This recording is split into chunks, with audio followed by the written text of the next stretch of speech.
দেখুন, আমাকে প্রচুর গালমন্দ খেতে হয়েছে। প্রাক্তন যিনি এ রাজ্যের বেতন কমিশনার বা বেতন কমিশনের চেয়ারম্যান নির্বাচিত হয়েছিলেন, সেই অভিরূপ সরকার, তিনি একটি সাক্ষাৎকার দিয়েছেন এবং বলেছেন যে এখানকার সরকারি কর্মচারীরা অনর্থক তার বিরুদ্ধে বিষাদগার করেছে।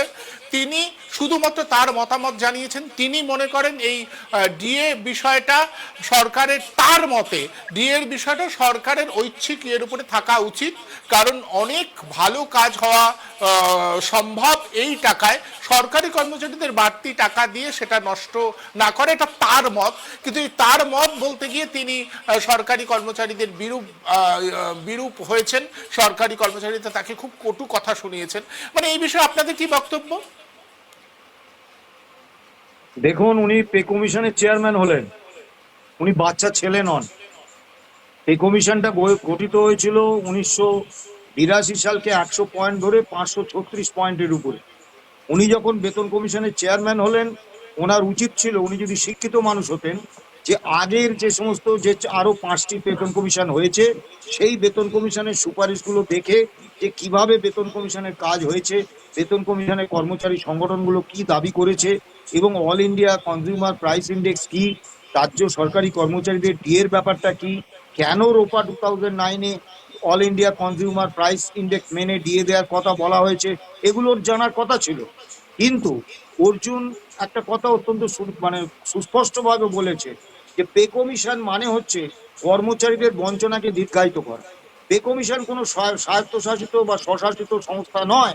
পে কমিশন হচ্ছে সরকারের বকলমের শাসক দলের মাস্টার ভয়ে। শাসক দল যা বলে দেয় সেটাই করে। শাসক দল বলে দিল যে এই বেতন ক্রমের সঙ্গে তুমি 2.57 দিয়ে গুণ করে যেটা হবে সেটা দিয়ে দাও, এইটা হচ্ছে আমার ফিটমেন্ট ফ্যাক্টর, সেটাই করে দেয় পে কমিশন। কিন্তু পে কমিশনের সুপারিশ তো মানতে রাজ্য সরকার বাধ্য নন।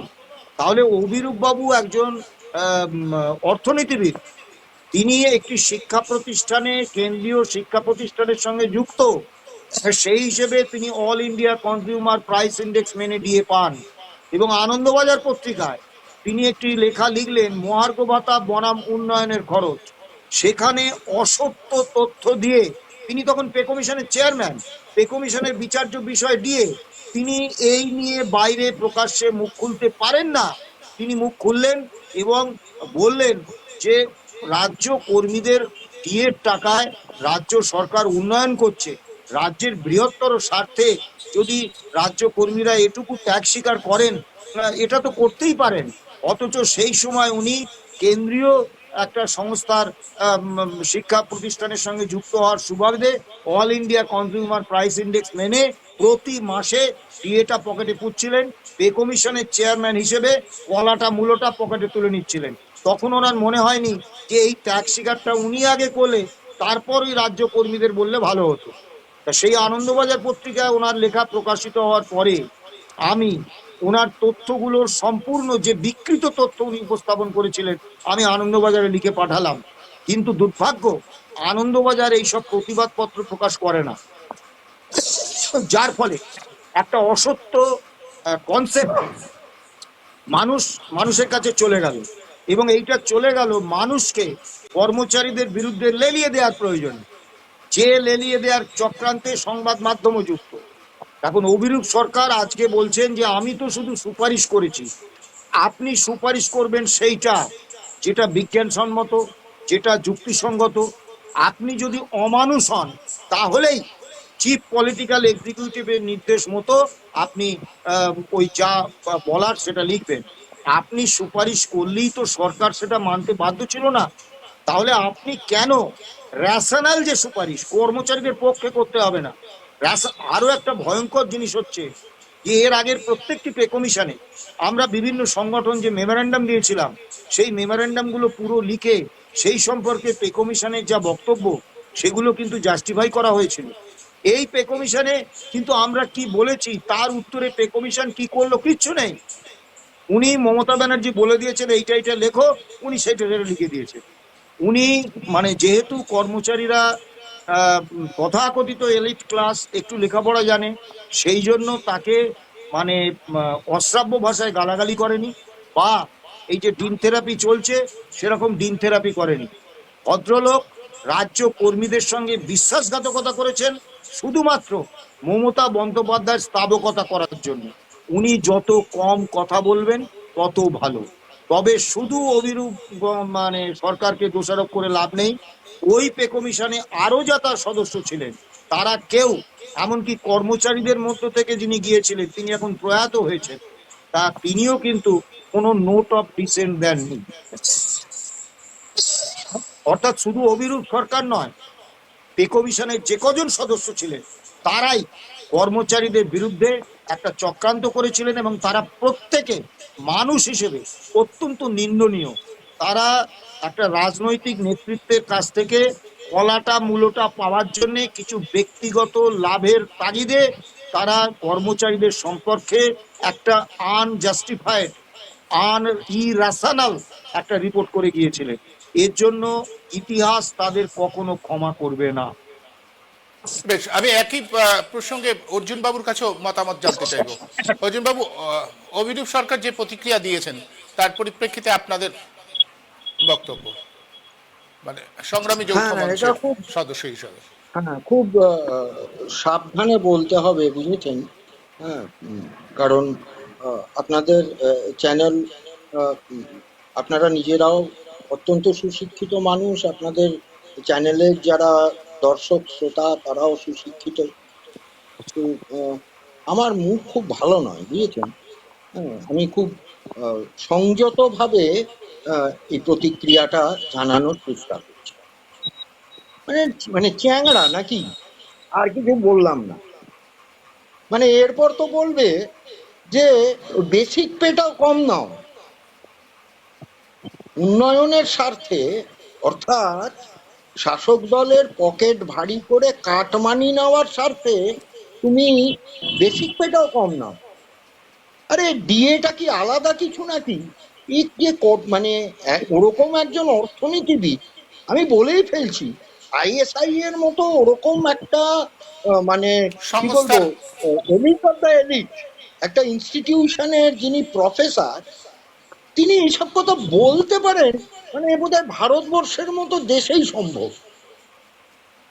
যে ডিএ না দেওয়া মানে যে আসলে মানে একটা সাধারণ কর্মচারীও জানে, যার অত বিদ্যে বুদ্ধি নেই আমার মতো, খুবই অল্প বিদ্যের মানুষ আমি, সেও জানি আমি যে ডিএ না দেওয়া মানে তো বেতনই না দেওয়া। কারণ বেতনটা তো শুধুমাত্র একটা টাকার অঙ্ক নয়, ওটা তো ওই টাকাটা দিয়ে আমি কিছু ভোগ্য পণ্য কিনবো, যে ভোগ্য পণ্যটা আসলে আমার বেতন, ওই টাকার নোটগুলো নয়। মানে আপনি জানেনই যে ওই জার্মানিতে দ্বিতীয় বিশ্বযুদ্ধের পর যখন বিশাল ইনফ্লেশন হয়েছিল, মানুষ থলি করে টাকা নিয়ে যেত আর মানি ব্যাগে জিনিস নিয়ে আসতো, পণ্য নিয়ে আসতো। তো টাকাটা কত হলো সেটা তো ব্যাপার না, ওই টাকাটা দিয়ে যে ভোগ্য পণ্যটা আমি ক্রয় করতে পারি ওটা আমার বেতন। তো তার যদি দাম বেড়ে যায় তাহলে তো সেই টাকার মূল্যটাও যদি না, টাকার অঙ্কটাও যদি না বাড়ে, তাহলে তো আমি ওই জিনিসগুলো ক্রয় করতে পারবো না, মানে আমার বেতনটাই তো কমে যাচ্ছে। মহার্ঘ ভাতা না দিলে তো আমার বেতনটা কমে যাচ্ছে। মহার্ঘ ভাতা তো ডিএরই, মহার্ঘ ভাতা তো বেতনের অংশ। অর্থাৎ একজন অর্থনীতিবিদ, একজন ওই রকম উচ্চ শিক্ষায় শিক্ষিত ওরকম একটি এলিট ইনস্টিটিউশনের অধ্যাপক অর্থনীতিবিদ, তিনি যখন বলেন যে সরকারি কর্মচারী ডিএর টাকা দিয়ে তথাকথিত উন্নয়ন হোক, আসলে চ্যাংড়া ছাড়া কি বলবো বলুন তো? আর এসব কথা আমাদের বললে হবে? ওনার সঙ্গে যখন আমরা মুখোমুখি বসেছিলাম আমাদের মেমোরান্ডাম নিয়ে, তো কই তখন তো উনি আমাদেরকে বলেননি যে ভাই আমার ব্যক্তিগত মত হচ্ছে গিয়ে আপনারা কেউ ডিএ পাবেন না। তখন তো বললেন আপনারা যা যা বলেছি, তা আমার একদম স্পষ্ট মনে আছে, কারণ ওই মানে আলোচনাটাতে আমি ছিলাম, ব্যক্তিগতভাবে উপস্থিত ছিলাম একটি সংগঠনের হয়ে। সেখানে স্পষ্টভাবে বলেছিলেন আপনারা যা যা বললেন আমি শুনলাম, এবং আমি অবশ্যই ন্যায় বিচার করব আপনাদের বক্তব্যে। ওই তখন তো বলেননি যে মহার্ঘ ভাতা আপনাদের ত্যাগ করা উচিত। ফলত ওটা ব্যক্তিগত মতামত নয়, ওটা হলো শাসক দলকে তোষামোদ করার জন্য কর্মচারীদের সর্বনাশ করে শাসক দলকে তোষামোদ করে নিজের আখের গোছানোর ধান্দা হলো গিয়ে এইসব কথা। এবং অন্তত ডি এর ক্ষেত্রে একেবারে শেষে চলে এসেছি অর্জুন বাবু, আপনাদের দুজনের কাছে এক কথায় ডি এর ক্ষেত্রে অবস্থানটা তো পরিষ্কার করে দিয়েছে সুপ্রিম কোর্ট, পরিষ্কার তো জানিয়ে দিয়েছে ডি এ সরকারি কর্মচারীদের অধিকারের আওতার মধ্যে পড়ে। তারপরেও এই প্রসঙ্গে উত্থাপন করতে পারেন, কেউ বলতে পারেন একজন অর্থনীতিবিদ, তারপরে তার মতামত জানাচ্ছেন, কোথাও মনে হয় না তিনি দেশের যে সুপ্রিম কোর্ট সর্বোচ্চ ন্যায়ালয় তার অভিমতকে উপেক্ষা করছেন? আমি সোজা সাপটা কথাই বলি, 2018 সালে রায় হয়ে গেছে মহামান্য কলকাতা হাইকোর্টের, DA is a legally enforceable right. এবং ওই পে কমিশনে আমাদের সংগঠনের পক্ষ থেকে যে প্রতিনিধি দল গিয়েছিল মেমোরেন্ডাম নিয়ে আলোচনা করতে, আমি সেই প্রতিনিধি দলে ছিলাম। আমরা অত্যন্ত সুনির্দিষ্টভাবে, উনি কিন্তু আমাদের বলেছিলেন যে আপনাদের বক্তব্যের মধ্যে যা যুক্তি আছে, আপনারা সঠিক বলছেন, নিশ্চয়ই এই কমিশনের সুপারিশে তার প্রতিফলন থাকবে, উনি নিজে বলেছিলেন। তো ওনার হাতে তো তখন মহামান্য কলকাতা হাইকোর্টের রায়টা রয়েছে, উনি নিজে কেন্দ্রীয় সরকারের একজন কর্মচারী, উনি all India consumer price index মেনে ডিএ পান। বিষয়টা যেটা হয়েছিল খুব সোজা সাপটাই বলি, বিপুল পরিমাণ বিনিময় মূল্যে এই পে কমিশনের চেয়ারম্যান সহ বাকি সদস্যরা মমতা বন্দ্যোপাধ্যায়ের কাছে বিক্রি হয়ে গিয়েছিলেন, এবং বিক্রি হয়ে গিয়ে তার মালিকের কথা মতো যে কথাগুলো মালিক বলেছিলেন সেই কথাগুলো লিপিবদ্ধ করে গেছে। এইটা হচ্ছে এখন অভিরূপ সরকার মুখ খুলছেন। আমি তাকে বলবো, আপনি কর্মচারীরা জানতে আগ্রহী যে কত টাকার বিনিময়ে আপনি কর্মচারীদের এই চূড়ান্ত সর্বনাশটা করে গেছেন, সেইটা দয়া করে বলুন। বেশ অর্জুন বাবু, একদম সংক্ষেপে, আমার সময় শেষ হয়ে গেছে। হ্যাঁ, আসলে আমি আপনার এই চ্যানেলে এর আগেও বলেছি, ভারতবর্ষ আজকে আর কোনো গণতান্ত্রিক দেশ নেই। এখানে যে গণতন্ত্রের যে স্তম্ভগুলো রয়েছে, যার অন্যতম প্রধান স্তম্ভ হলো যে আদালত, এবং তার মধ্যে সুপ্রিম কোর্ট হচ্ছে শীর্ষ আদালত, তাকে অবমাননা করা, তার রায়ের বিরুদ্ধে কথা যে কেউ এখন বলে দিতে পারে। যে কারণে আন্তর্জাতিক সমীক্ষা সংস্থাগুলো ভারতবর্ষকে আর গণতান্ত্রিক দেশ বলে না, আধা গণতন্ত্র বলে।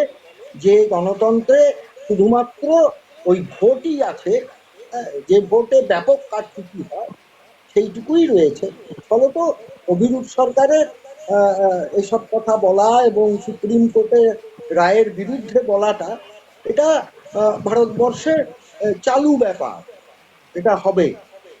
এবং আরেকটি ব্যাপার যেটা বলি, সেটা হলো যে অভিরূপ সরকারকে আমরা সংগ্রামী যৌথ মঞ্চের থেকে এই সিদ্ধান্ত নিয়েছি যে যদি কোনোদিন সুযোগ পাই, ওনার অর্থনীতিতে এই অসামান্য অবদানের জন্য, যার জন্য মনে হয় নোবেল প্রাইজ এর জন্য ওনাকে নমিনেট করা উচিত, এই অসাধারণ তার অবদানের জন্য আমরা তার বাড়িতে গিয়ে সুযোগ পেলে তাকে একটু ফুল মিষ্টি ইত্যাদি দিয়ে। ধন্যবাদ আপনাদের দুজনকে, অনেক ধন্যবাদ আপনাদের মূল্যবান বক্তব্যের জন্য। ধন্যবাদ আপনাদেরও যারা এতক্ষণ আমাদের সঙ্গে ছিলেন, আমাদের কথা শুনলেন। আমরা সমস্যাটাকে সামনে নিয়ে আসবার চেষ্টা করলাম। ডিএ নিয়ে যে সংশয় চলছে, যে সন্দেহ সংশয় অবিরাম নানাভাবে ছড়িয়ে পড়ছে, সেটার আসল চেহারাটা কি এখনো পর্যন্ত সরকারি কর্মচারী যে সংশয়ের মধ্যে রয়েছে সেই চেহারাটাই আমরা তুলে ধরবার চেষ্টা করলাম।